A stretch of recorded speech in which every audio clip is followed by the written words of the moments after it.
कहानी का शीर्षक है कोयले का टुकड़ा। प्लीज सब्सक्राइब @सीमा मुदगिल। कोयले का टुकड़ा एक बेहद प्रेरणादायक कहानी। अमित एक मध्यम वर्गीय परिवार का लड़का था। वह बचपन से ही बड़ा आज्ञाकारी और मेहनती छात्र था, लेकिन जब से उसने कॉलेज में दाखिला लिया था, उसका व्यवहार बदलने लगा था। अब ना तो वो पहले की तरह मेहनत करता और ना ही अपने माँ बाप की सुनता। यहाँ तक कि वो घर वालों से झूठ बोलकर पैसे भी लेने लगा था। उसका बदला हुआ आचरण सभी के लिए चिंता का विषय था। जब उसकी वजह जानने की कोशिश की गई तो पता चला कि अमित बुरी संगति में पड़ गया है। कॉलेज में उसके कुछ ऐसे मित्र बन गए हैं जो फजूल खर्ची करने, सिनेमा देखने और धूम्रपान करने के आदी हैं। पता चलते ही सभी ने अमित को ऐसी दोस्ती छोड़ पढ़ाई लिखाई पर ध्यान देने को कहा, पर अमित का इन बातों से कोई असर नहीं पड़ता। उसका बस एक ही जवाब होता, मुझे अच्छे बुरे की समझ है। मैं भले ही ऐसे लड़कों के साथ रहता हूँ, पर मुझ पर उनका कोई असर नहीं होता। दिन ऐसे ही बीतते गए और धीरे धीरे परीक्षा के दिन आ गए। अमित ने परीक्षा से ठीक पहले कुछ मेहनत की, पर वो पर्याप्त नहीं थी। वह एक विषय में फेल हो गया। हमेशा अच्छे नंबरों से पास होने वाले अमित के लिए ये किसी जोरदार झटके से कम नहीं था। वह बिल्कुल टूट सा गया। अब ना तो वह घर से निकलता और ना ही किसी से बात करता।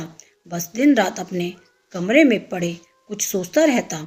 उसकी यह स्थिति देख परिवारजन और भी चिंता में पड़ गए। सभी ने उसे पिछला रिजल्ट भूल आगे से मेहनत करने की सलाह दी, पर अमित को तो मानो सांप सूंघ चुका था। फेल होने के दुख से वो उबर नहीं पा रहा था। जब ये बात अमित के पिछले स्कूल के प्रिंसिपल को पता चली तो उन्हें यकीन नहीं हुआ। अमित उनके प्रिय छात्रों में से एक था और उसकी यह स्थिति जान उन्हें बहुत दुख हुआ। उन्होंने निश्चय किया कि वो अमित को इस स्थिति से जरूर निकालेंगे। इसी प्रयोजन से उन्होंने एक दिन अमित को अपने घर बुलाया। प्रिंसिपल साहब बाहर बैठे अंगीठी ताप रहे थे। अमित उनके बगल में बैठ गया। अमित बिल्कुल चुप था और प्रिंसिपल साहब भी कुछ नहीं बोल रहे थे।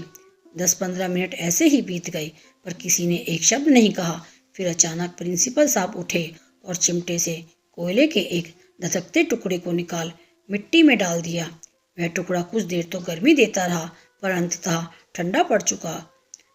यह देख अमित कुछ उत्सुक हुआ और बोला, प्रिंसिपल साहब, आपने इस टुकड़े को मिट्टी में क्यों डाल दिया? ऐसे तो वो बेकार हो गया। अगर आप इसे अंगीठी में ही रहने देते तो अन्य टुकड़ों की तरह वो भी गर्मी देने के काम आता। प्रिंसिपल साहब मुस्कुराए और बोले, बेटा, कुछ देर अंगीठी में बाहर रहने से वो टुकड़ा बेकार नहीं हुआ। लो, मैं इसे दोबारा अंगीठी में डाल देता हूँ। और ऐसा कहते उन्होंने टुकड़ा अंगीठी में डाल दिया। अंगीठी में जाते ही वह टुकड़ा वापस धधक कर जलने लगा और पुनः गर्मी प्रदान करने लगा। कुछ समझे अमित? प्रिंसिपल साहब बोले, तुम उस कोयले के टुकड़े के समान ही तो हो। पहले जब तुम अच्छी संगति में रहते थे, मेहनत करते थे, माता पिता का कहना मानते थे, तो अच्छे नंबरों से पास होते थे। पर जैसे वो टुकड़ा कुछ देर के लिए मिट्टी में चला गया और बुझ गया, तुम भी गलत संगति में पड़ गए और परिणाम स्वरूप फेल हो गए। पर यहाँ जरूरी बात यह है कि एक बार फेल होने से तुम्हारे अंदर के वो सारे गुण समाप्त नहीं हो गए। जैसे कोयले का वो टुकड़ा कुछ देर मिट्टी में पड़े होने के बावजूद बेकार नहीं हुआ और अंगीठी में वापस डालने पर धधक कर जल उठा, ठीक उसी तरह तुम भी वापस अच्छी संगति में जाकर मेहनत कर एक बार फिर मेधावी छात्रों की श्रेणी में आ सकते हो। याद रखो, मनुष्य ईश्वर की बनाई सर्वश्रेष्ठ कृति है। उसके अंदर बड़ी से बड़ी हार को भी जीत में बदलने की ताकत है। उस ताकत को पहचानो, उसकी दी हुई असीम शक्तियों का प्रयोग करो और इस जीवन को सार्थक बनाओ। अमित समझ चुका था कि उसे क्या करना है। वह चुपचाप उठा, प्रिंसिपल साहब के चरण स्पर्श किए और निकल पड़ा अपना भविष्य बनाने। आपसे निवेदन है कि कृपया हमारे चैनल @सीमा मुदगिल को लाइक एंड सब्सक्राइब कीजिए और नई नई कहानियाँ पढ़िए, देखिए और सुनिए। यह कहानियाँ जो कि उदाहरण के रूप में हैं, यदि आप अपने बच्चों को और समाज में सुनाते हैं तो निश्चय ही सभी का बेहतर चित्त एवं चरित्र निर्माण होगा। आपका बहुत बहुत धन्यवाद। आपकी सेवा में सीमा मुदगिल।